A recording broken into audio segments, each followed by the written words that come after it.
Mis estimados y mis estimadas demoledores, demoledoras de la geopolítica. Hoy vamos a tratar un tema que espero que os interese y que os guste. Es la comparación de dos foros que van en paralelo, en concurrencia y que tienen naturalezas y finalidades totalmente distintas. Estoy hablando del foro de Davos y del foro de San Petersburgo. Esta semana, además, el día 5 al 8 de junio se ha celebrado la 27ª cumbre y reuniones del foro en San Petersburgo, foro de San Petersburgo 2024.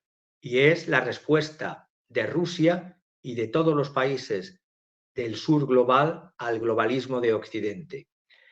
El foro de Davos, como sabemos, es una idea que surgió de la mente principalmente, aunque no única, de Klaus Schwab o Klaus Schwab, si lo pronunciamos a la alemana. Este fue el fundador y el titular del foro de Davos.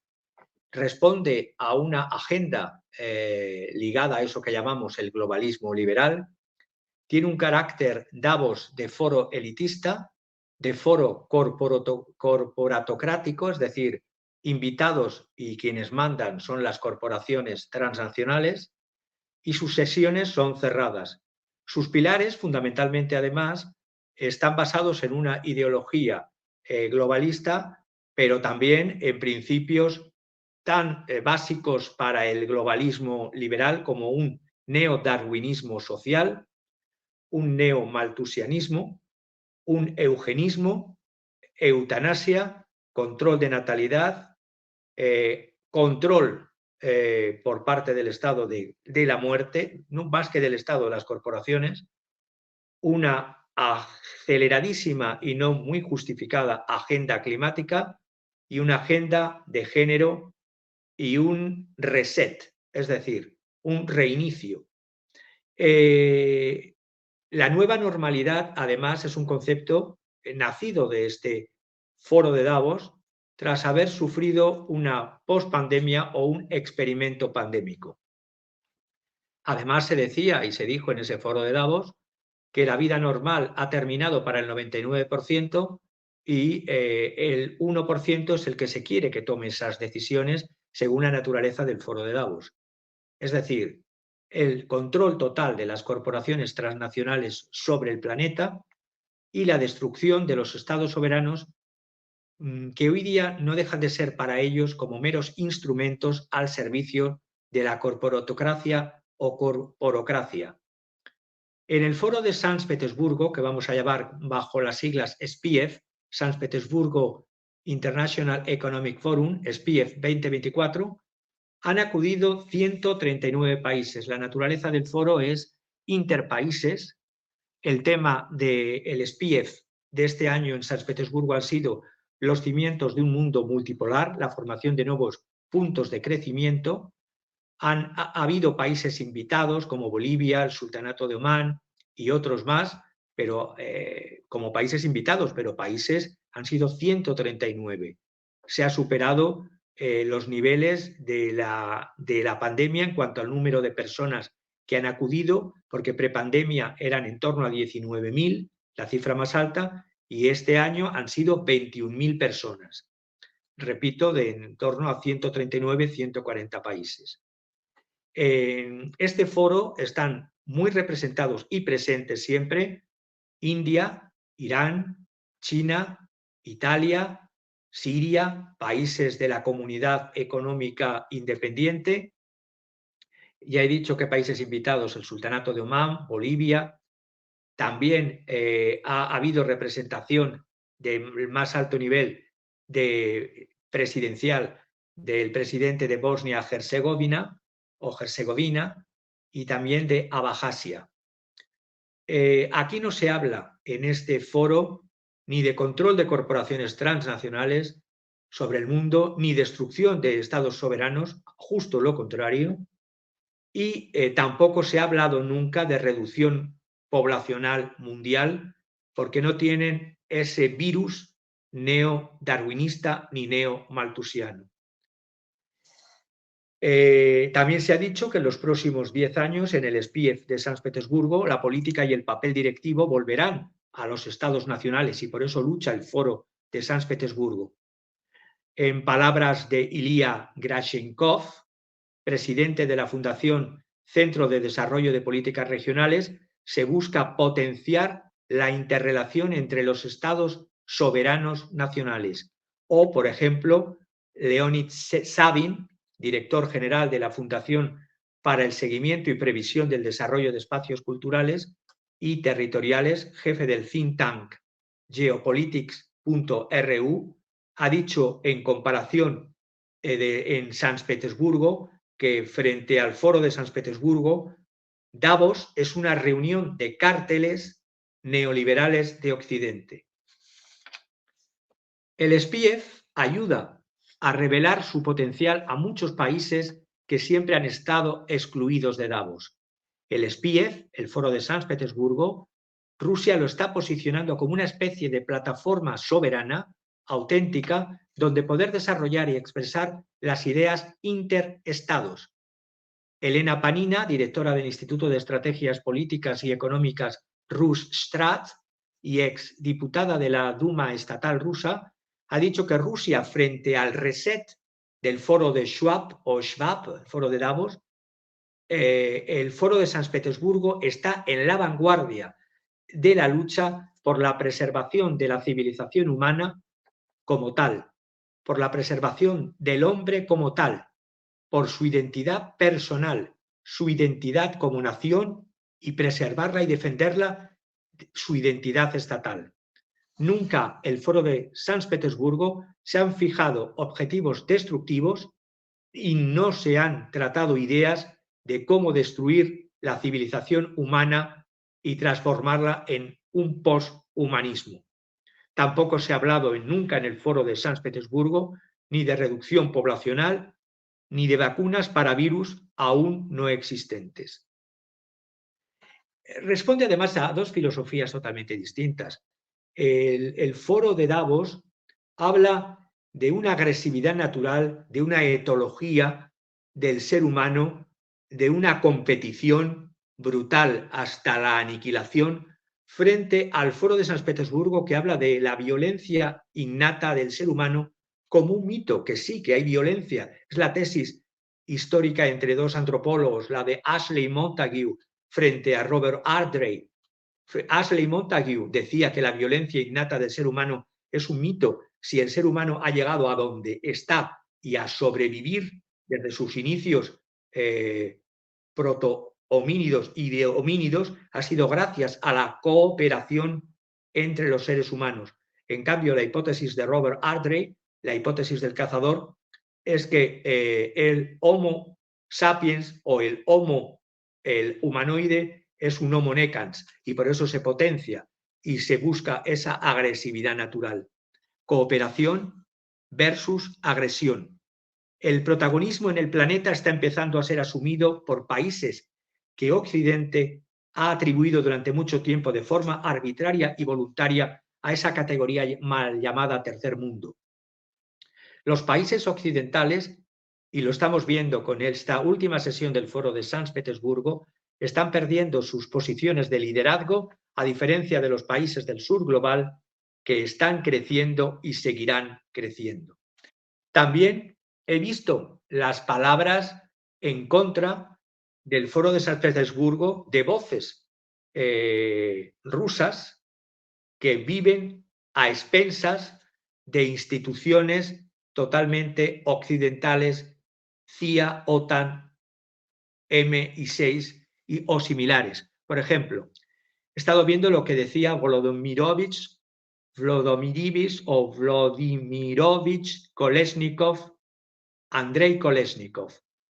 Hay que decir que este Andrei Kolesnikov pertenece al Carnegie Russia Eurasia Center, al Carnegie Institute, escribe también para Foreign Affairs y escribe para periódicos como Moscow Times. Claro, criticaba al foro y criticaba a Putin, ya le criticó desde antes de llegar al poder, cuando llegó al poder en los años 2000, identificó a Putin con Mussolini, es decir, hay una inquina tras la caída de los gobiernos títeres, tras la caída de la Unión Soviética, de Gorbachev y de Yeltsin, y claro, cuando llega un líder o un presidente de un país que primero cree en Occidente y luego se da cuenta de cómo actúa Occidente y lo que busca Occidente con Rusia, entonces es calificado como de un Mussolini. Habla de que la economía militar en Rusia es ahora, Andrei Kolesnikov, es ahora el motor de toda la economía. Habla que el crecimiento económico actual en Rusia no es saludable, que es improductivo, que se debe al complejo militar industrial ruso. Bueno, complejo militar industrial ruso que sería del Estado ruso frente al complejo militar industrial de Occidente que pertenece a transnacionales por encima de los estados. Y además dice que solo se está produciendo piezas de metal y no aporta nada al capital humano. Pues voy a rebatir todos estos argumentos de Andrei Kolesnikov porque ve la paja en el ojo ajeno y no en la propia. Economía de guerra es la que está desarrollando la Unión Europea aceleradamente y reduciendo el Estado social de derecho y el Estado de derecho y, por supuesto, los Estados Unidos de América, con un complejo militar industrial privado frente a complejos militares industriales de China y Rusia estatales. No me voy a entretener mucho con lo de Kolesnikov, simplemente que Kolesnikov, Andrei, tiene una demagogia contradictoria, ve que si por una parte Rusia, como dice en su discurso Putin, es un estado civilización y la cuarta economía más grande del mundo, según la paridad del poder adquisitivo, es decir, está en lucha ahora entre ese cuarto puesto entre la República Federal Alemana, adelantada por Rusia, y Japón, estamos hablando de PIB en relación a PPA, es decir, la paridad del poder adquisitivo. El cuarto puesto lo tendría mundial la Federación Rusa. Habla Putin en este foro de que han reducido la desigualdad y hemos podido crear una sociedad más homogénea. Así se ha comprobado la hipótesis de que un país puede crecer más rápido cuando el ingreso se distribuye de manera más equitativa en toda la economía. Pues bien, Andrei Kolesnikov, con esa demagogia contradictoria, dice que la desigualdad puede disminuirse no solo cuando los pobres se vuelven más ricos, sino también cuando los ricos se vuelven más pobres, sin mencionar que el crecimiento del PIB nominal formal puede ser también provocado, dice Kolesnikov, por la gran escalada armamentística de Rusia. Si esto lo ves en Rusia como teniendo en cuenta que está pasando a ser la cuarta potencia mundial en PIB medido según el poder, la paridad del poder adquisitivo, la PPA, veo demagógico y contradictorio que critiques esto y que veas la reducción, por otra parte, del Estado social y del beneficio social y de la propiedad social en Occidente, incluso del Estado de Derecho en Occidente, que veas una economía de guerra promocionada por intereses corporativos privados. Pero bueno, también critica Andrei Kolesnikov que en el foro estuviese Jeffrey Sachs. Jeffrey Sachs, para quien no lo conozcáis, ha sido nombrado dos veces como una de las más personas, de las 100 personas más influyentes por la revista Time, poco sospechosa de ser prorrusa, y también ha sido clasificado Jeffrey Sachs por The Economist como uno de los 3 economistas vivos más influyentes. Pues bien, la inquina contra Jeffrey Sachs empezó desde que comenzó la operación militar rusa en Ucrania, porque allí tuvo que sufrir en su nación, Estados Unidos. Él es profesor de economía de Columbia, director del Centro de Desarrollo Sostenible. Pues hubo un manifiesto de 300 economistas pro-Ucrania que le intentaron hacer un vacío a Jeffrey Sachs justamente por impulsar planes de paz, que decían que eran planes de paz del Kremlin, por presentar a Ucrania un país dividido. Bueno, está dividido desde antes de la intervención en 2014 ya había un enfrentamiento interno entre la Ucrania del este, Donbass, frente a el gobierno post-Maidan, y además eran perseguidos por el gobierno de Kiev estos otros ciudadanos del este ucranianos. También fue perseguido Jeffrey Sachs como lobos para aislarle por parte de los pro-ucranianos cuando decían que negaba Jeffrey Sachs la integridad soberana de Ucrania. La integridad soberana de Ucrania la viola el propio presidente Zelensky cuando los bienes públicos de Ucrania se han vendido en subasta al mejor postor, tanto las tierras como las tierras de cultivo, como las industrias principales. No va a quedar para los ucranianos, si es que queda, ya va a quedar muy poco. Y el territorio son los propios ucranianos del este los que han decidido ante la rusofobia creciente desde el 2014 y la preparación para una guerra desde el 2014, pues, y la violación de los acuerdos Minsk I, Minsk II, han decidido no pertenecer a esa Ucrania. Y por último, lo que más detestan de Jeffrey Sachs, de este economista internacional, es que no niegue, mejor dicho, de que afirme la idea de que la OTAN provocó a Rusia en este conflicto de guerra proxy. Una guerra provocada, dice el asesor de la ONU, Jeffrey Sachs, sobre la situación en Ucrania. Además, estaban también presentes Oliver Stone, que ha hecho un vídeo que ha sido censurado por YouTube. Este vídeo, Ucrania en llamas, Ukraine on Fire, es un documental donde se ve desde finales del año 41 cómo los nacionalistas ucranianos exterminaron en la zona ocupada por los nazis entre 150.000 a 200.000 judíos, y no solo judíos, sino otras minorías, y contra polacos y contra ucranianos socialistas y comunistas.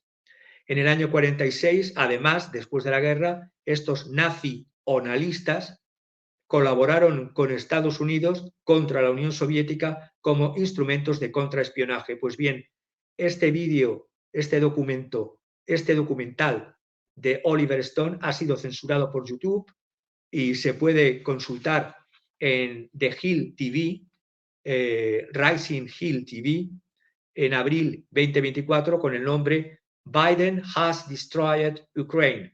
Biden ha destrozado Ucrania. More funding will be insane. Más fondos son insanos, contraproducentes. No voy a decir más de Andrei Kolesnikov, solo quiero citarle porque en Rusia la Carnegie, al contrario de lo que otras instituciones desde el post-Maidán han ido censurando a las televisiones de origen ruso como RT, como Sputnik, la Carnegie Institution estaba en Moscú hasta ya entrados el año 2022, es decir, ya desarrollado el conflicto en Ucrania en abierto. Pero claro, estamos viviendo en Occidente una cadena de censura y de caza de brujas como nunca, y lo que se prepara todavía es mayor, porque se va a, lo ha dicho Ursula von der Leyen hace escasas horas, ya no solamente se trata del debunking, es decir, de descalificar, de prohibir todo lo que se emita cuando una comisión creada por la Comisión Europea decida que eso es prorruso, sino que incluso se va a hacer el pre-banking, es decir, no solamente borrar lo publicado, sino que no llegue a publicarse el delito de pensar, no solo el delito de publicar. Y lo que les molesta a estos globalistas liberales, como Kolesnikov, es que en Rusia se esté procediendo actualmente a nacionalizar sectores importantes antes privatizados, y que se considera por parte de la situación actual de Rusia que el capitalismo, sin proteger la propiedad privada, no está el capitalismo, y por lo tanto es compatible con la existencia de empresas públicas poderosas en sectores estratégicos. seguiría diciendo sobre esta comparación entre el foro de Davos y el foro de San Petersburgo, que en el foro de San Petersburgo Rusia ha establecido relaciones con Asia, con Oriente Medio, con África, con América Latina y con la Comunidad Económica Euroasiática y con otros. Está viendo lo que yo llevo ya meses diciendo, un giro definitivo y forzado y buscado por Occidente, pero ya querido por la propia Rusia, desde el año 2022, de cortar lazos, de aislar a Rusia. Pues bien, Rusia actualmente ha incrementado con Asia desde el año 2020 al año 23 sus relaciones económicas en un 60%. Con Oriente Medio ha incrementado el doble en esa misma fecha, del 2020 al 2023. Con África, su proporción de incremento de relaciones económico-comerciales financieras se ha incrementado un 69%. Con América Latina un 42%. Y con la CEI, la Comunidad Económica Euroasiática, se ha ido creciendo en exportaciones no solo energéticas, sino en las no energéticas. En el PIB agregado de los países de la Unión Euroasiática ha crecido en el 2023 más de un 3,8% y el volumen del comercio mutuo en el año 2023 creció un 4,7%.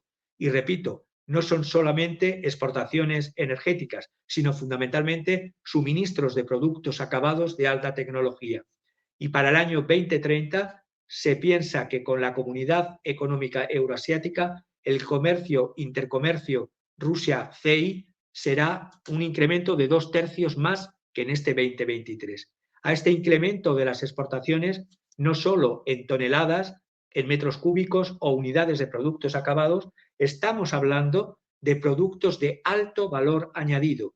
No solo que empresas rusas entren en nuevos mercados regionales, sino que también amplíen la geografía de la cooperación. Porque la base del Foro de San Petersburgo es esa palabra básica: cooperación en pie de igualdad, transferencia de tecnologías y competencias, en lugar de monopolización, en lugar de imposición, en lugar de neocolonización. Se están estrechando lazos entre países, se están incrementando las posiciones de empresas en el mercado mundial, trabajando con socios extranjeros durante mucho tiempo, gracias a este desarrollo progresivo y paulatino del Foro de San Petersburgo. Estamos viendo cómo una empresa rusa, por ejemplo, Rosatom, líder indiscutible de la energía atómica mundial, se está extendiendo por todo Eurasia. Hacia la región de Asia-Pacífico también se están desarrollando, y lo podemos ver en la primera diapositiva, toda una serie de transportes de ferrocarriles. Bueno, esta sería justamente la diapositiva que querría poner luego más tarde, perdón que me he equivocado, y es justamente como, no es esta tampoco, sería la de los ferrocarriles en las fronteras entre Rusia y China, donde se ve que la integración de los dos países está haciendo, junto con la India, una integración progresiva de todo el continente asiático. Esa es, exactamente. Ahí vemos donde se está trazando a todo lo largo de la frontera de la Federación Rusa en Siberia, en frontera con la República Popular China, una línea de trenes en paralelo y con interconexión modal entre ambas líneas, de tal manera que se está creando no solo una red intermodal ferroviaria fundamental y también de carreteras, sino también de creación de ciudades a ambos lados de la frontera y de polígonos industriales con empresas conjuntas para desarrollar toda la zona sur siberiana y toda la zona norte de la República Popular China, en una integración económica que hace que la Federación de Rusia haya volcado definitivamente su proyección hacia el este y se hayan cortado los lazos con la pequeña península llamada Europa. Otros países también están desarrollando asociaciones tecnológicas, industriales, a gran escala, gracias a este foro de San Petersburgo, porque se busca uniones de cooperación en pie de igualdad, donde se dé no solamente exportación de materias energéticas, sino creación de industrias, el suministro de un ciclo de vida completo de bienes y servicios, con formación de personal nacional de cada estado que se integre en estos acuerdos, que luego vamos a ver cuántos acuerdos se han llevado a cabo, y fundamentalmente es eso, trabajar por un desarrollo industrial de localización, no de deslocalización, sino de localización de la producción, de apoyo de ingenierías, servicios técnicos, seguros, etcétera. Diría también en este punto que la capacidad de transporte es fundamental. Aparte de esta ruta que estamos viendo, que es una ruta multimodal, aunque esencialmente ferroviaria, hay una ruta marítima, que es la primera diapositiva, la ruta marítima llamada septentrional. En la primera diapositiva podemos ver en esta ruta marítima septentrional es la arteria mundial más demandada y que más va creciendo desde su fundación. Desde el año, lo vemos en color rojo, frente a la ruta del Canal de Suez, es decir, como alternativa al Canal de Suez, vemos una ruta llamada del norte. Esta ruta del norte, o NSR, Ruta Marítima Septentrional, comienza en la frontera más occidental de Rusia, concretamente en Murmansk, en la península de Kola, en el Océano Glaciar Ártico. Cuenta además con puertos libres de hielo durante todo el año, como son los puertos de Murmansk, en la península de Kola, casi en el Golfo de Finlandia. Luego hay en la otra punta de la Federación Rusa, en la península de Kamchatka, hay otro puerto también libre de hielo, Petropaulovsk, Magedan, Vanino, Vladivostok, en la Rusia Pacífico, y el puerto de Nayotka. Pues estos 6 puertos están prácticamente libres de hielo durante todo el año. Esta ruta, entre los mares de Barents y de Mar de Kara, termina en el estrecho de Bering. Es una ruta, la que veis en rojo, que tiene 5.600 kilómetros desde el estrecho de Kara hasta el cabo Dieznev, y algo más de 14.000 kilómetros si lo miramos en territorio, es decir, son 5.600 kilómetros marítimos, y en territorio daría servicio a 14.000 kilómetros desde San Petersburgo hasta Vladivostok. Esto mismo, comparado con la ruta en color azul, que es la ruta del Canal de Suez, y no solamente Suez, sino lo que supone además atravesar Suez y atravesar el Mar Rojo, si se tiene que hacer con los problemas que está teniendo de los asaltos de los buques en esa zona y de la piratería ya desde hace tiempo, y ahora más con la guerra en Palestina por los ataques hutíes, los mismos destinos a través del Canal de Suez, frente a los 5.600 kilómetros de la ruta marítima septentrional, a través de Suez son 23.000 kilómetros. Y desde el incidente, repito, del año 2021, los portacontenedores bloquearon el comercio. Esto antes del tema de los hutíes. Hubo un colapso en Suez, en el Canal de Suez, donde los portacontenedores en el año 2021 bloquearon el comercio, las cadenas de suministro mundial, varios días.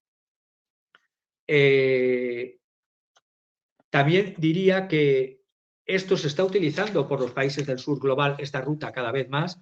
La India ya cuenta con un rompehielos por si es necesario para esa zona. China con 3 rompehielos. La ruta ártica es una prioridad fundamental no solo para Rusia, sino también para la India y para China y para varios países ya de Eurasia. La inestabilidad en la zona del Mar Rojo, como decía antes, en los últimos tiempos, ha provocado la caída del tráfico de buques comerciales en casi un 60% respecto a un año normal. Así lo ha constatado la revista Foreign Policy, que ve como alternativa la ruta marítima del norte controlada por Rusia en un 70%. Claro, controlada por Rusia porque tiene que pedirse, como cuando se pasa por Suez se pide a Egipto, tiene que pedir permiso con antelación qué barco, qué naturaleza del barco va a querer atravesar por esa ruta. Y hay unos derechos de paso o derechos de navegación que entonces beneficiarían, igual que beneficia a Egipto el canal de Suez, beneficiaría a Rusia en ese 70% de control que tiene Rusia de todo el océano glaciar ártico frente a sus costas de la Federación Rusa y de Siberia. Europa se queja y Estados Unidos llora y deben ver el inicio de una capitulación. Noruega, por ejemplo, que podía haber tenido y de no enfrascarse en esta guerra proxy contra Rusia por instancias de la OTAN, Estados Unidos, Noruega, digo, que cuenta con la quinta flota mercante más grande del mundo y el mayor grupo asegurador de mutuo de seguros contra riesgos de guerra, ha visto aumentar los precios en 100 veces más desde el inicio de los ataques hutíes en octubre 2023 al hacer las rutas, sus barcos, a través del canal de Suez, a través del Mar Rojo. Si vemos la cuarta diapositiva, que es la North-South Transport Corridor, ahí vemos la comparación de las dos rutas. La ruta de, justamente, esa ruta que va a hacer no solamente la ruta del norte que he explicado antes, sino otra ruta que se está desarrollando a través de la Organización de Cooperación de Shanghái, a través del Foro de San Petersburgo y de todos los países del sur global que están metidos en organizaciones, ya sean la de Shanghái, ya sea la de San Petersburgo, ya sea la de los BRICS Plus o la ruta BRIC, estamos viendo que esa North-South Transport Corridor, en esa cuarta diapositiva, vemos, por lo tanto, que hay también un aprovechamiento desde San Petersburgo hasta Mumbai, en la India, atravesando repúblicas caucásicas y pasando a través de Irán en la ruta del mar Caspio, y eso también permitiría acelerar todo lo que es el transporte y el comercio internacional frente de Suez. La ruta del Mar del Norte que hemos visto antes, el 70% de la ruta requiere de barcos que obtengan, ya he dicho, el permiso de Rusia y que paguen las tarifas de tránsito. Es una fake news, además, que en octubre del 2023 la ruta del Mar del Norte o la ruta ártica tuviese que cerrar por máximos históricos de hielo. Al contrario, cada vez el océano glaciar ártico se hiela durante menos tiempo y la ruta se cierra durante menos tiempo. Precisamente ha habido este año 2023 la navegación por la ruta del Mar del Norte que hemos visto antes, comenzó el 13 de junio y se extendió hasta el 15 de septiembre, es decir, 6 meses de posibilidad de adelantar en tiempo y rebajar en costes los transportes de mercancías desde Asia, desde el Pacífico Índico hasta el Atlántico, todo a través de la ruta del Mar del Norte. Y esta otra ruta alternativa, la norte-sur corredor de transporte, es otra ruta multimodal donde va a haber ruta por carretera y por tren desde San Petersburgo hasta los puertos de Irán y del puerto de Irán, por eso es multimodal, hasta el puerto de Mumbai, en la India. Estamos viendo que la ruta del Mar del Norte, como esta otra, Moscú y Pekín están trabajando mano a mano, codo a codo, por desarrollar estas rutas alternativas a las rutas del occidente globalista. Este año 2024, el buque portacontenedores, el primer full container Panamax, ese tipo de barco contenedor, va a hacer la ruta ártica. En el 2018 ya hubo una primera experimentación de un buque llamado Ventamaers, de 3.600 TEUs, es decir, de capacidad. Y este buque que se va a hacer con una capacidad más grande, esta ruta para el mes de julio, va a ser el portacontenedores Flying Fish 1 con una capacidad de 4.890 TEUs, que ya ha tenido el permiso de Rusia, es una empresa china, para transitar por la ruta marítima del norte durante este verano. El buque, para que nos hagamos una idea, tiene 66.781 toneladas de peso muerto. Presta servicio como parte de la ruta de Safe Trans Line entre San Petersburgo y varios puertos de China, a través de la ruta del Ártico. Permite a estos buques de estas compañías chinas evitar las zonas de conflicto en el Mar Rojo y del Golfo de Adén sin tener que desviarse por el Cabo de Hornos. Ya durante el verano 2023, otra empresa china, la New Shipping, envió 4 buques FeatherMax a través del Ártico, completando 7 viajes que hicieron el año pasado entre julio y diciembre por la ruta ártica. El transportista decidió ampliar entonces para este año 2024 a 12 viajes más lo que había empezado en el 2023. Uno de los buques de la New Shipping, el New Polar Bear, se vio involucrado el año pasado en los problemas de daños en el gasoducto Baltic Connector, con 2 cables submarinos de telecomunicaciones sobre Estonia y Finlandia. Pues bien, todas estas compañías, la que he dicho antes, la New Shipping y la Safe Trans Line, son compañías que van a permitir y están permitiendo con los hechos de utilizar una ruta alternativa al Canal de Suez, donde se pueda transportar grano, donde se pueda transportar energía, gas, petróleo, petroleros, teniendo en cuenta además que los petroleros, los graneleros, mejor dicho, los buques graneleros son buques de carga seca grande, los Cape Size, por la profundidad que tienen, algunos no pueden pasar por el Canal de Suez. Pues bien, por esta ruta ártica sí que pueden pasar, sí que pueden transitar por buques que no pueden pasar ni por Suez ni por Panamá.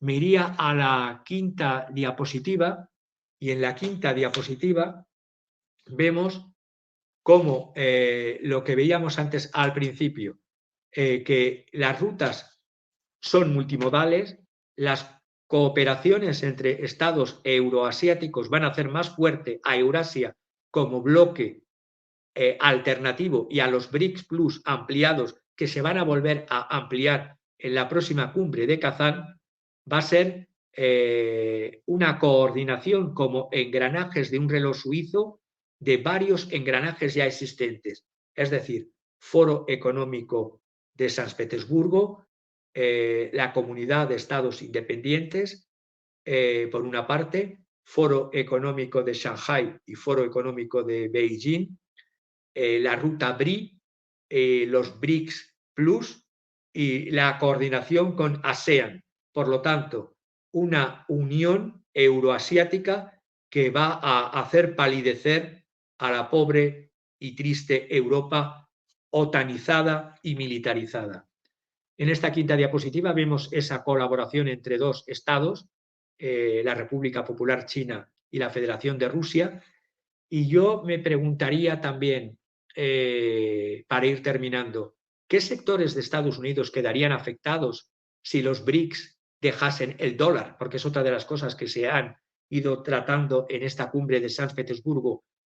Pues bien, la banca de Estados Unidos y de Occidente, si los bancos centrales de los países BRICS Plus no acumulan dólares USA, podrían terminar desencadenando una hiperinflación en Estados Unidos debido a que Washington lleva años exportando su inflación a otros países.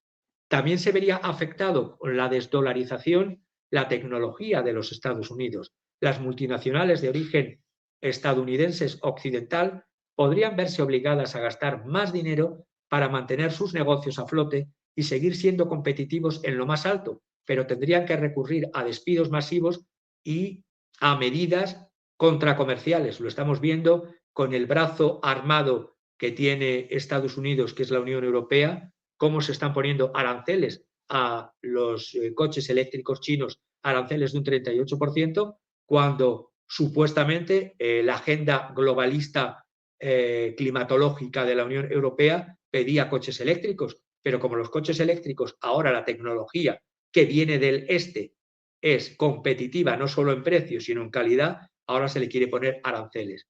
Y por último, la desdolarización también va a afectar al consumo propio de Estados Unidos. Los precios de los productos diarios en Estados Unidos se disparan. Si escuchamos un audio muy rápido del senador americano Tommy Tuberville, dice: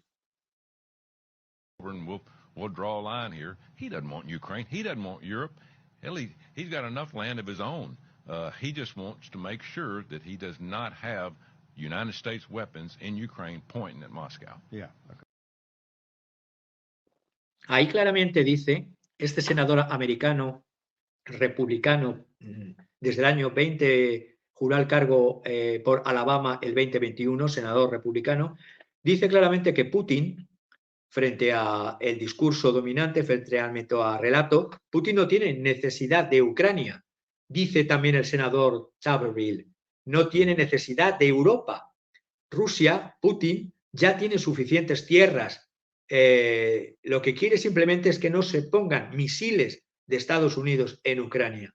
También este senador es el que ha dicho que Joe Biden está matando de hambre a los estadounidenses en un tuit de hace 72 horas. Dice además, y lo podemos ver con una gráfica, que una cuarta parte de los estadounidenses admiten que se saltan comidas debido al vertiginoso aumento de los costes de los comestibles. Y no solamente, ahí vemos dos gráficas, en una gráfica vemos dos líneas ascendentes, una en rojo y otra en azul.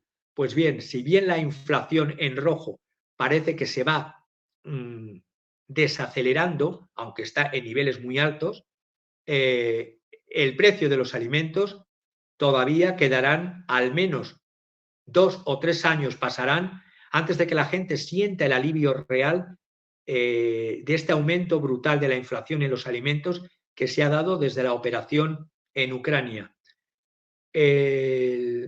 Dos estudios de encuestas, uno de el estudio de Qualtrics SXM. Qualtrics XM es un software que se utiliza por parte de compañías para hacer encuestas, concretamente la encuesta de Intuit Credit Karma, que es una financiera y una empresa de software en Estados Unidos, ha hecho una encuesta reciente en la que ha mostrado que el 26% de los encuestados norteamericanos compran alimentos poco saludables para ellos o para su familia, que una cuarta parte de los estadounidenses, por el aumento de precios, les lleva a saltarse una o varias comidas ocasionalmente, que el 80% de los estadounidenses afirma haber tenido un aumento notable en los costes de los alimentos en los últimos años, y que un tercio, es decir, más del 60% de sus ingresos mensuales, se gastan en gastos como comida, alquiler y servicios públicos.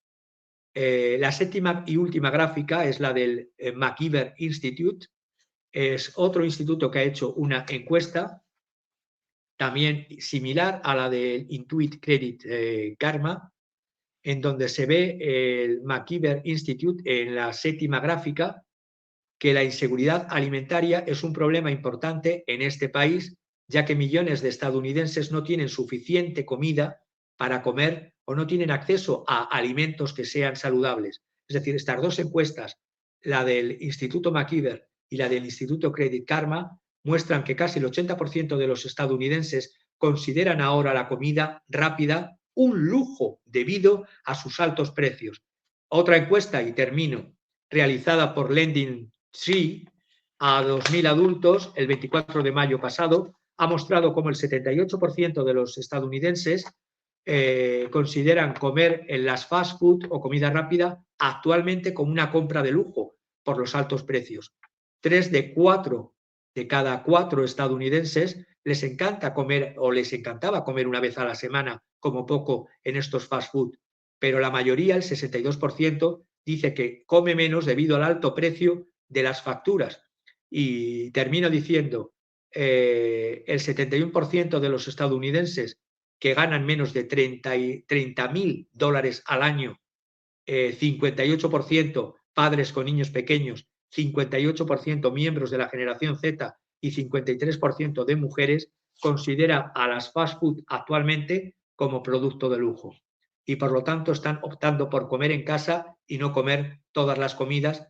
Y lo último que tendría que decir, que si las hamburguesas con queso de McDonald's y las nuggets del Chick-fil-A han aumentado hasta un 200%, al menos en 5 años, y si los burritos carnosos de 5 capas Taco Bell han pasado del 2019 a unos $69, ahora a 3,99, y los nachos Bell, que en el 2019 estaban a 3,29 y ahora al 6,19, todo esto también afecta a la comida a domicilio. ¿Dónde está el American Way of Life? ¿Dónde está la protección del progresismo de Biden hacia los ciudadanos norteamericanos? La guerra en Ucrania y los fondos para Ucrania, ante esta situación de pobreza creciente de los norteamericanos. Es decir, ¿se lucha por la democracia y por las libertades? Pues no se lucha al menos por la democracia y por las libertades de los ciudadanos norteamericanos, cada vez más depauperados y cada vez más en situación de pobreza creciente.